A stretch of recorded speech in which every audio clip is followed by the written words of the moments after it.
Good afternoon, everybody, and thank you for joining us as we're sitting down to discuss some of the latest information involving COVID-19. We've seen certain areas that were harder hit in the country start to level off a little bit, but here in Nebraska, we are still bracing for the peak of COVID cases. So thank you for joining us. My name is Kayla Thomas. Today, I'm joined by Dr. Kelly Cawcutt once again. Thank you. She is both an infectious disease expert and a critical care physician. So thank you once again. Happy to be here. We have a long list of questions for you. And if you have questions as well, we've gotten some of the ones that you've sent already.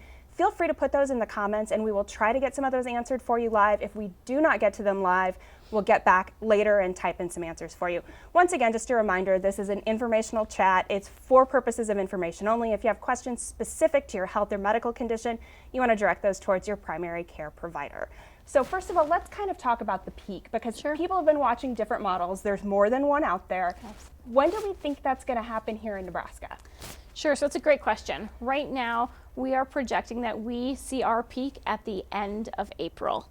So really looking at the next 2 to 3 weeks being when we ramp up to the full peak that we have. So we do definitely see areas in the country that are starting to level off, which is amazing, but it doesn't mean that we are also ready to level off quite yet. What does it mean when cases actually start to level off? Like, scientifically speaking, what's happening for that to happen? Yeah, so we're looking at the number of new cases every day, and that curve that you see as we have high numbers of new cases every day, that curve tends to look like almost a straight line going up. When we have less new cases each day than the day prior, the curve starts to flatten a little bit, and that's what we're talking about when we talk about flattening the curve or leveling it off somewhat. We're not seeing as many new cases every day as we had been seeing. We're more than a month into this now here in Nebraska, and I think there's a lot of restlessness and there's a lot of conversation about when will this relax, when can we get past this? But now, since we really haven't gotten to that peak here, it's more important than ever to practice the practices of social distancing, et cetera. Can you explain why that's so critical right now? Right, so when we talk about that, and I understand the restlessness, I mean, everybody's restless. We're restless. We want to be out. Our kids want to be out. Our family members want to be out. You know, everybody wants to go to a restaurant or some of those simple things that we took for granted earlier this year. And when we're seeing cases still rising significantly every day where we haven't reached that point where they start to decrease day by day, if everybody goes back out and everybody is at risk for getting this infection that hasn't been, we actually could see a much higher quick peak and surge than anticipated. We really, really want to avoid that from happening because, again, just like we've talked about in the other visits, just like we've talked about on the news and other scenarios, we don't want to have a peak or a surge of patients to the point that we actually don't have the healthcare supplies, the ventilators, the rooms, the personal protective equipment that it would require to take care of those patients effectively. Well, and I think people are seeing some of the models and hearing some of the information about what's going on here in Nebraska. But no one can feel like we're out of the woods yet because we could still get to the point where we're overburdening our resources in our hospitals. Correct. The next few weeks really will tell the story of how Nebraska did through the COVID pandemic. And we want to tell a great story, which means we still need everybody's help doing the social distancing or physical distancing, as some people have mentioned now lately. We want physical distancing of 6 feet. We want you to have your masks on. We want you to stay home, but we want you to be social online or in other ways and not feel as isolated. Well, and I want to point out the fact, obviously there's a universal masking policy in the CDC. Ours are safely stored off to the side. We're socially distancing here. We wanted you to be able to hear what we were saying, so that's why we're not wearing our masks, but we definitely both walked in here wearing them. I think a lot of people, as they use masks and things like gloves, those are things that need to be used correctly. Can you speak a little bit to that? Yeah, so wearing a mask becomes really interesting if you haven't thought about how to put it on or take it off appropriately. And so when the mask is on, you put it on your face, and depending on ties or ear loops or elastic over the head, you can touch many parts of the mask, right? And the goal is really to minimize the time that you touch the part of the mask that touches your face. And that's important because if there's virus on the outside of the mask or on your hands or your gloved hands that you haven't changed or sanitized from, you can still contaminate the mask and accidentally contaminate your face. So when I put my masks on, I have ear loop ones right now that I'm using, and I don't touch the mask at all. I hold the mask, I open the ear loops, I put them on, and then as soon as I'm done, I use hand sanitizer or wash my hands again so my hands are clean.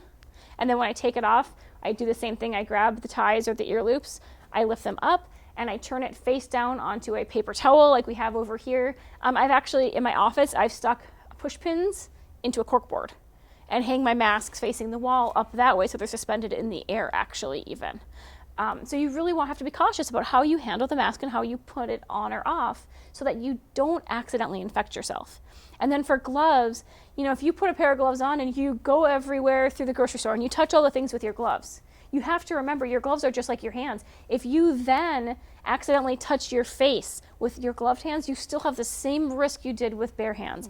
So the gloves are helpful only if you're using them in those high-risk scenarios and you still don't touch yourself with them. And if you're touching things like your keys or your credit cards or something or like your that. cell phone.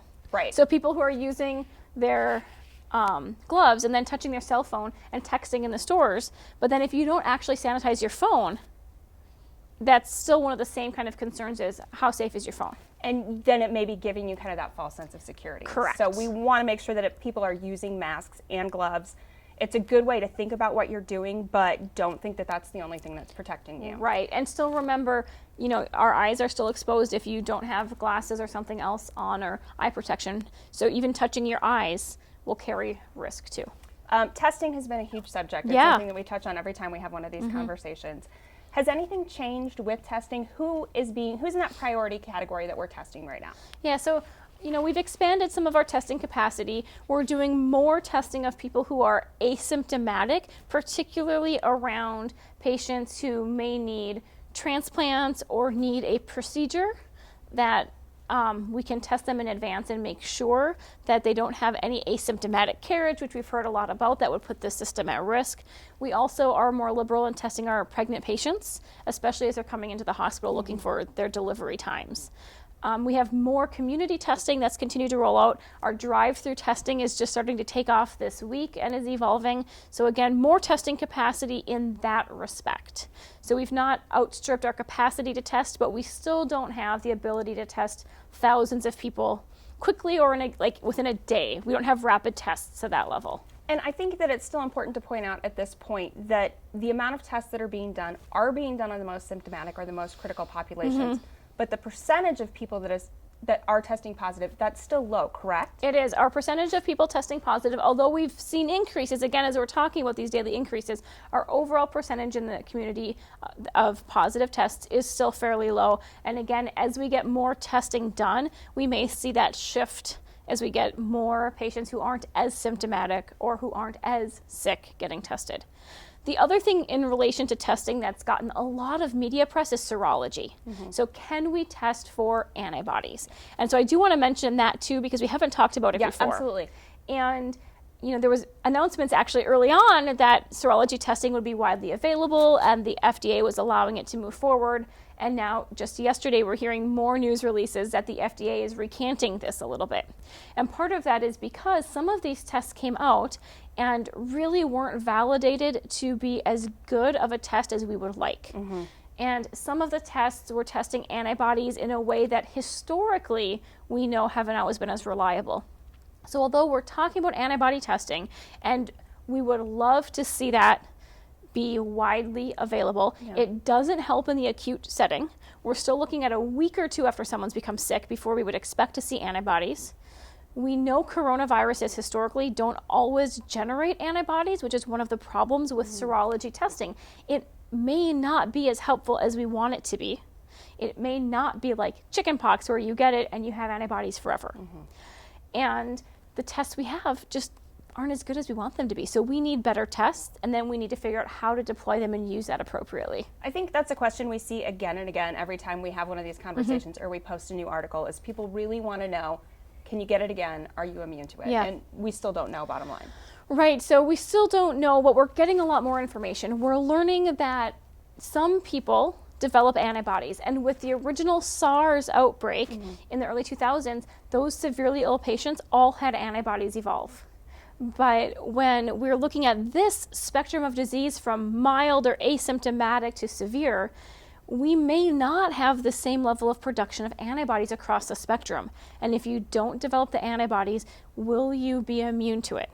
That is a question that we struggle with, but we know some of the other coronaviruses that rotate seasonally, we don't have substantial immunity to, and we have the risk to get them again, just like we do with getting influenza year after year.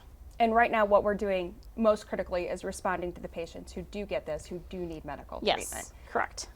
Seems like there's something new that's kind of, people are talking a lot about every time we have one of these conversations. Herd immunity seems to be the phrase that's flying around right now. Yes. So first of all, explain what herd immunity is. Sure. So herd immunity is the idea that if you have a large group of people and you release the infection into the large group, a large proportion get sick, right? And as they get sick, we presume they have immunity. So when the virus is continuing to spread, eventually it gets harder to jump from person to person because you assume that you have immunity throughout the herd at a point at which it's not easy to find the next person who hasn't been infected. So it's a bit of like a hopscotch game, right? Like if I'm standing in a circle and I have people all around me and I'm trying to jump from one person to the next, if this person's immune and this person's immune and this person's immune, I have to try to guess which one's not immune, which then essentially means it's much harder for the virus to make that jump. And if we get people through their illness and the virus isn't transmissible from them anymore, it may not make the jump to the next person. It may not infect the next person. And so that's the general concept of herd immunity. Now the problem echoes back to what we just talked about. And actually two things we just talked about. One is, do you actually generate immunity? If you don't generate good immunity, herd immunity doesn't work. And so we saw this functionally with chickenpox parties before vaccines, right? You'd get everybody together, everybody gets chickenpox, and then once they have them, people don't spread it to, one by one throughout a classroom or throughout a family. But that's because there's a durable immune response. If this isn't a durable immune response, which is something that's in question, those kind of parties don't work. They just make people sick, but doesn't guarantee that they don't get it again. And the second part is, if we follow the concept of herd immunity and we let everybody get sick quickly, we still have the capacity, especially here, to overrun our healthcare systems and have a surge and a peak that is much higher than we want. And that's why, from both of those standpoints, we are not advocating for the idea of employing herd immunity because we don't know if it's going to work. And if we try it and everybody gets sick, we're still struggling with the same problems we've been talking about the whole time. And we do think that we know who is most affected by this. We've talked about some of the underlying conditions, and we've talked about the elderly populations, but that's not always the case. There Correct. are some people who don't fit into those categories. Correct. There are definitely people across the spectrum where we have people who are younger, who are healthier, who are getting sick, and some of those people are getting severely sick. And we don't always have a great answer for why right now. And again, part of that is early on we saw these very clear trends of who was the most ill, who was at highest risk, and that is still true in many aspects. But as the disease and infection roll through more and more people, and in this country, we're seeing the largest numbers. So now we have the opportunity to see why there are differences and what those differences may be. But that's data, I think, still that is an evolution that we're seeing come out day by day to help us understand. We're still recommending that people do things, go out once a week when it's essential. Keep only the people who live in your house. And these are things that are hard to abide by. Right. There are some opportunities for people to go out and to do some other things. If you were giving advice to one of your patients, what would you tell them about the amount of time that they're spending outside their home? Yeah, so I think it's a very important question and a very nuanced answer. In general, the answer is, I really want you to stay home. I want you to stay home through the peak. I want you to minimize that exposure risk as much as you can. But I do know in some of the patients that I've talked to, their mental health, they need to get out of their house. And so if you have to leave, try to go into areas that don't have as many people. If you have to go to the grocery store and the entire parking lot is full, consider a different grocery store or go at a different time. If you're going to go outside for a walk, trying to pick areas where there aren't as many people, scouting the areas a little bit in advance really help minimize that. but I'm still not advising people to go out and socialize with more people, to break the physical and social distancing recommendations we've had, to go into prolonged shopping or daily shopping just to get out of the house. This isn't the time for people to decide that they themselves are going to experiment on the spread of COVID-19. Right. Basically. This is still an all hands on deck. It's not just about any given person. It's about all of us doing the right thing for the good of our community. And so it's really not whether you think you're going to get sick or whether I think I already had it and didn't, or whether, someone else knows that they had it as a patient. It's still the idea of being the examples for the community, doing the right thing, and helping all of us get through this upcoming surge and peak of cases as best we can and as safely as we can. And especially for those frontline healthcare workers like Dr. Cawcutt, please do the right thing. I want to shift into treatment, and I am seeing questions coming in, and I'll try and get to some of those if we have time. But is there anything new when it comes to the treatment of COVID-19? So it's a great question, and usually when we talk about treatment, the treatment is coming back to drugs. And we are seeing more and more research being done. We have not yet, unless something came out today or last night that I'm unaware of, seen a slam dunk study that shows clear evidence that a particular medication is going to profoundly improve the outcomes of patients with COVID-19 infections. So we're still very heavily relying on our supportive care measures and continuing to push the envelope with moving research forward, trying to determine if the medications work and if they're safe. One of the new treatments that has really gained a lot of information is the idea of convalescent plasma, which goes back to the serology. Sure. If we get serology and we have adequate antibodies, will it help improve the outcomes of patients? We've used this in other infections, and we know that in other infections it has helped. Will it work here? We'll find out what the studies say. We just don't know for sure because, again, I don't know how good the immunity is, and I don't know what the outcome is going to be from that setting. But I think we're hopeful that that and many of the other trials are going to give us some answers, and soon. Something that I just saw that's come out today are there's some articles about treating patients by having them face down on their stomachs as opposed to on their backs. Can you explain what's going on there? Because clearly I'm not a doctor. Right. So the idea of that is technically called proning. So proning classically has been described in the intensive care unit, particularly with those with ARDS, or what we call acute respiratory distress syndrome. And in that setting, which is very much like what the severe COVID-19 infections look like, we know that gravity plays a role in the function of the lungs. So most patients, when you're in the hospital, you lay on your back, right? And especially in an intensive care unit, if you're hooked to life support devices, especially a breathing tube in your mouth, we think of everybody laying on their back. It's what you see on every TV show. It's what you see when you visit your families. But we know that instead of just leaving you on your back, if we use the functionality of gravity and we tip you over onto your stomach for several hours a day, we actually can improve the oxygenation of your blood and the function of your lungs by doing that. So in many ways, we end up flipping people or proning them back and forth to help their lungs and to help use gravity to clear the lungs and improve oxygen. So we do that on ventilators with intubated patients, but now we're actually doing it even before we get to that level of illness. So for some patients in the hospital who require oxygen, we're already asking them to please lay on your stomach and have them lay for several hours on their stomach and then rotate back on their back to help with the oxygen in the same way.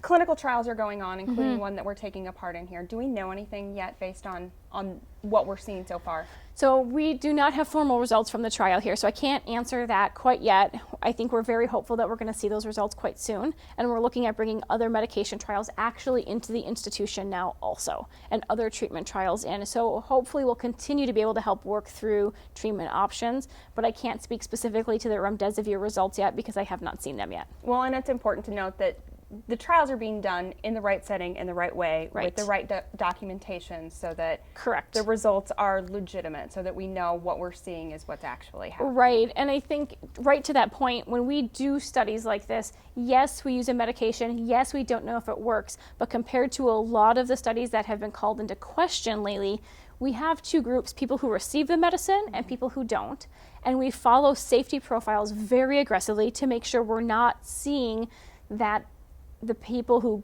don't get the drug are doing much worse, or that the people who get the drug are having bad side effects. And those checks are in place throughout the study to try to make sure it's safe. We're not seeing early signals that we need to stop the study one way or another, and that we can get results that will hopefully answer the questions that are correct and as accurate as possible in these kinds of settings. Best practices are so important, obviously, and I think that's also something that comes up with testing, because the rapid testing is something that has gotten a lot of attention, but these may not be as reliable as the tests that take longer. Can you explain a little bit about that? Sure. So a lot of the tests, it really depends on how the test is done, the quality of the sample, and whether or not we have the capacity to detect the virus easily in that setting. And with the nose swabs, we have a very clear method on getting a deep sample in the right location and a way to see the cells that we're getting to make sure that we have virus there if we expect to find it for infection. A lot of the rapid tests don't meet the same criteria for detecting infection because of the samples that they use, or for instance, like a home test, we don't always know if the sample's as good. Right. So if it's a negative test, I don't know, is it because the test doesn't perform as well? Is it because the sample wasn't obtained as well, so we lose that quality check? Or is there something else at play with that that's causing the results to perhaps be less reliable than the classic test that we're using?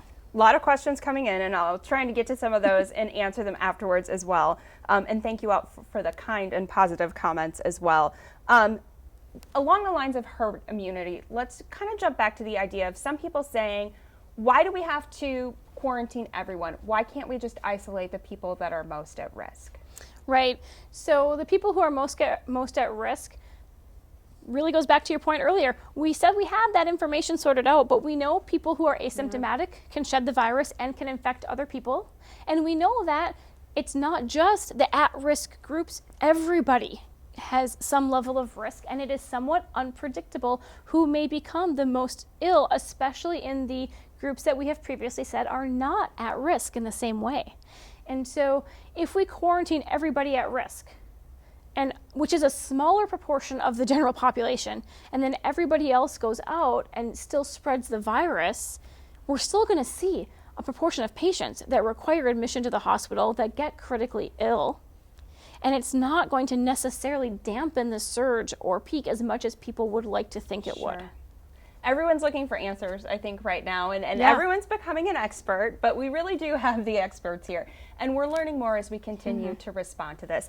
A lot of safety questions people have been kind of searching for online. People are curious about things like fresh produce and meat. Is there any risk from buying or consuming those things?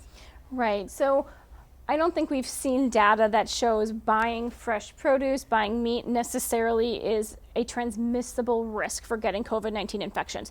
That being said, there's always been great advice about washing your produce, about good hygiene with those things. And that is still just as important, because the infections we could get before from not taking care of our produce the right way are still the infections we can get today on top of COVID-19 infections. Nobody needs a little salmonella to go with a Nobody pandemic, wants to do that because basically. we're too focused on COVID to miss the other things that still happen. Other medical problems, other infections are still happening in the midst of COVID-19, and we cannot lose sight of that. Well, and I think one of the things too, somebody actually posted on here, does she have a sore throat? I don't know if they're talking about me or they're talking about you.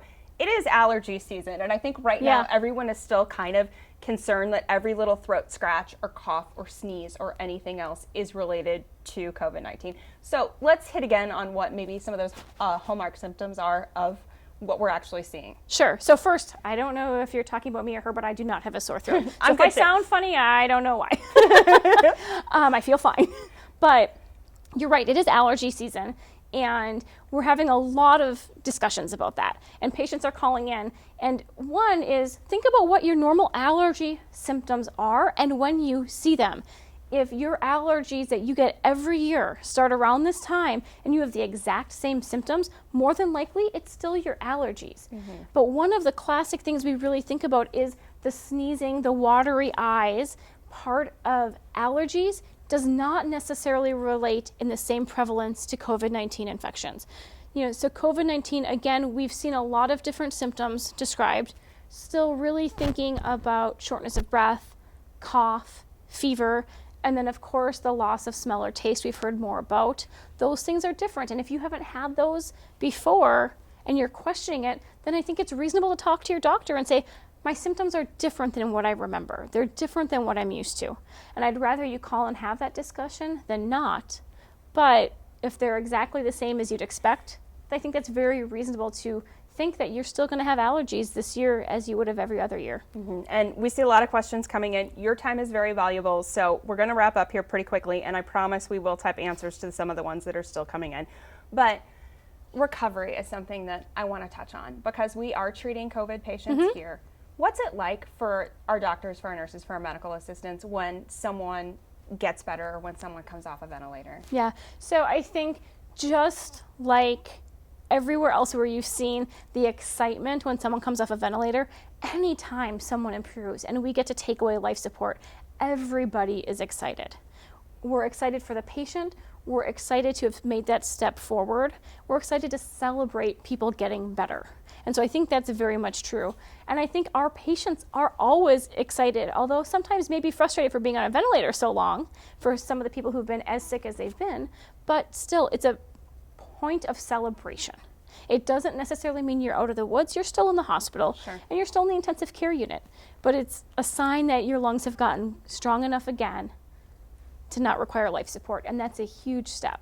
So I think that we celebrate the wins that we have, we celebrate the recoveries, we celebrate the people who discharge home, right? And we don't spend a lot of time talking about the recoveries, but there are a lot of recoveries.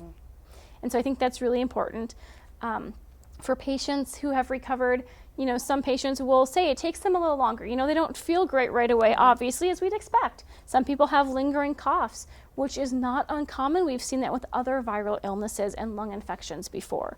But they're grateful to be home. You know, they're very conscious of what their health is, and they're taking those steps to continue to get better and take it day by day. People are improving here. We're learning things every day about treatments, about symptoms, but as we mentioned, we have not yet hit that peak here in Nebraska. Right. So that said, what's your kind of final thoughts for the people out there watching about just what they need to do to help you? Yeah. So I've said it before and I'll say it again. Thank you to everyone who has continued to pour out support for the institution, for the people who've helped sew, to improve gowns, scrubs, for those now making masks. We greatly appreciate that, but even more, we appreciate every person who is continuing to follow social distancing and physical distancing, who's avoiding large groups in public, who's advocating to help us get through this peak together. It is hard on everyone. None of us find this to be the greatest time of our lives, being stuck at home. But it's what we need to do together, and we need everybody to continue to help to work together to provide the best care we can given the circumstances we have and to avoid overwhelming the system. And relaxing things too soon would take away all the good that we've already done. It would certainly diminish some of it. Yep. All right, well, thanks to all of you for watching. Again, if you had any more questions and you want to post it below, we are getting input from Dr. Cawcutt and our infectious disease experts to try and get those answered. Again, we're bringing you these live discussions every week so that we can bring you the most current information. This is an ever-changing situation. And thank you to all the love and support and time and talent that you have given to our frontline healthcare workers here. So, Dr. Cawcutt, thank you very much. Thank you. And tell all the rest of the doctors and nurses and everyone else thank you too. We'll keep spreading the word. All right, and we will see you back here next week. Thanks for watching.